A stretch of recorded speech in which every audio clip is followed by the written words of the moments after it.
Unit 5, Lesson 7, The End of World War II. Our objective is that students will be able to discuss the decision to drop the atomic bombs at Hiroshima and Nagasaki and the consequences of the decision. Our essential question: how did America win the war in the Pacific? Unit 5, Lesson 7, Vocabulary. The war comes to an end. Victory in Europe. At the Yalta Conference in February of 1945, leaders Joseph Stalin, Winston Churchill, and President Roosevelt met to discuss the end of the war. They agreed to divide, occupy, and denazify Germany.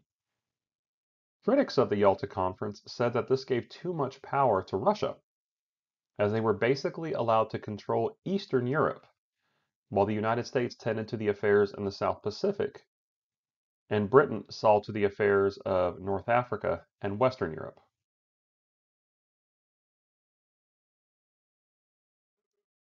President Roosevelt died April 12, 1945, from a cerebral hemorrhage. His vice president, Harry Truman, who was only vice president for 82 days, succeeded President Roosevelt, who served for over 12 years, winning 4 elections.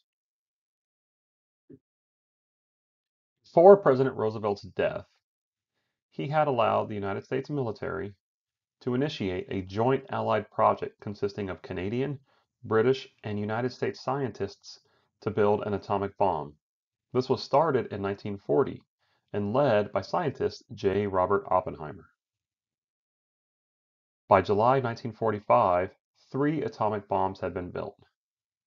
One bomb is the equivalent of 20,000 tons of TNT.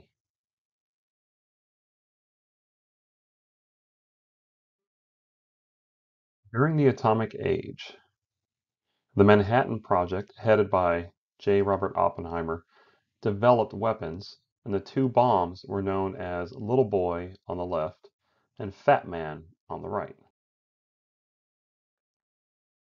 Air Force General Paul Tibbets Jr. was the aircraft captain who flew the B-29 Superfortress, known as the Enola Gray, which dropped the first of 2 atomic bombs used in warfare, Little Boy, on the Japanese city of Hiroshima. The attack at Hiroshima, August 6, 1945. 70,000 Japanese citizens were killed immediately. 48,000 buildings were destroyed. Over 100,000 died of radiation poisoning and cancer later on.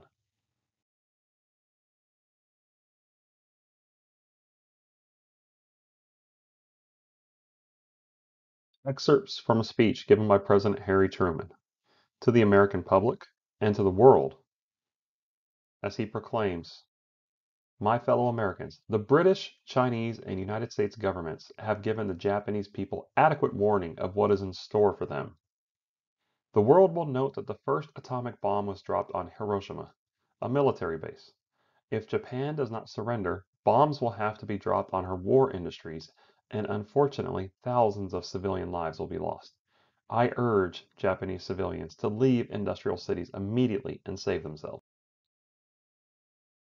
The second atomic bomb, dropped 3 days later, August 9, 1941, killed 40,000 citizens immediately. Over 60,000 were injured, and 100 plus thousand died of radiation poisoning and cancer later on.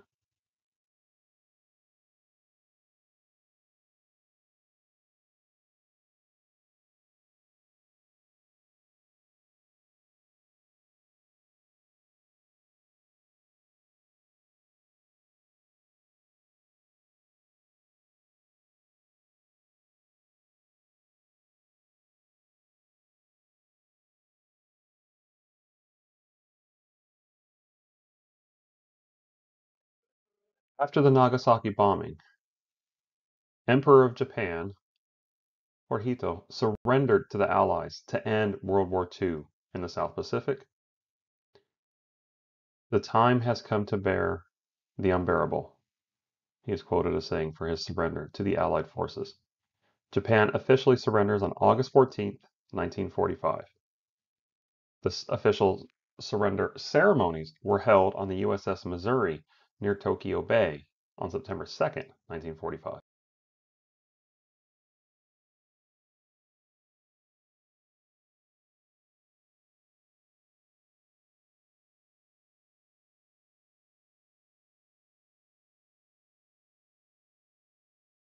The results of the war. World War II brought about major changes in warfare tactics. For the total war, civilians of countries participated in any way possible throughout America, Europe, and the Soviet Union. On a global scale, 60 nations were involved in the conflict on 3 continents. There were major advancements in technology: radar, guided missiles, jets, atom bombs, of course, and many new medicines were pioneered during World War II. Airplanes themselves saw a huge, dramatic leap in technology, and air combat became essential to warfare and helped the Allies with our superiority from Britain and America.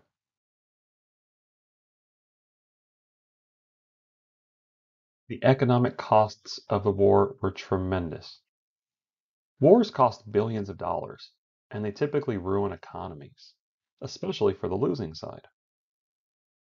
The social costs, on the other hand, were far more hard to live with, as over 22 million died and over 34 million were wounded. Millions of refugees left their home countries fleeing the violence throughout Europe, Africa, and the Soviet Union, not to mention China and the South Pacific. And we've already spoken at length about the mass genocide and Hitler's racial policies, including the extermination of over 6 million Jews in concentration camps throughout Europe.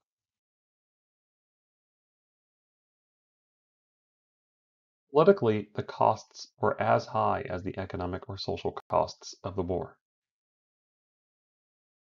Colonialism in Africa and Asia declined as France and Britain lost power.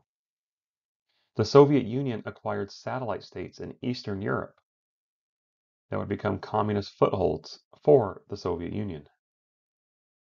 The United Nations was founded to keep world peace and maintain world peace throughout all countries.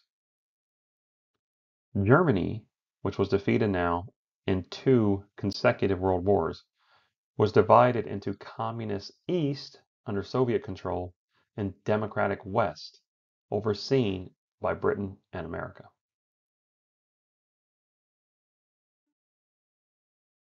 The end result of these political costs: 1. The United States and the Soviet Union emerged as superpowers. 2. The beginning of the atomic age. The first and only time that atomic weapons have been used in war was the United States dropping the bombs on August 6th at Hiroshima and August 9th at Nagasaki. World War II provided a dramatic lift to the United States economy. Jobs were abundant, and despite rationing and shortages, people often had money to spend. And by the end of the war in 1945, America was the world's dominant economic and military power. Some of those economic gains. By 1944, unemployment had fallen all the way down to 1.2%, and wages rose by 35%, including but not limited to farmers, who benefited as production doubled and their income tripled.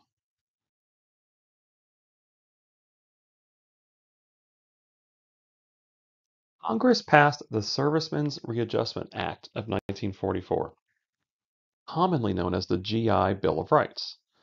This was aimed to help returning servicemen ease back into civilian life after fighting for so long in the European theater and the Pacific theater for World War II. The act provided education and rehabilitation for 7.8 million veterans. Sort of a weird benefit for the United States after World War II was as the world economy was falling, throughout Europe, the Soviet Union, Africa, and even most of Asia. The United States economy grew tremendously during and even after World War II. The government worked more directly to regulate the economy than ever before and marked the official end of the Great Depression. The post war economy continues to depend heavily on military spending and defense contracts in the years after World War II ends, where despite higher taxes, national debt rises to new levels as well. Some peg the estimates that the war cost the United States approximately $10 million per hour to be involved in.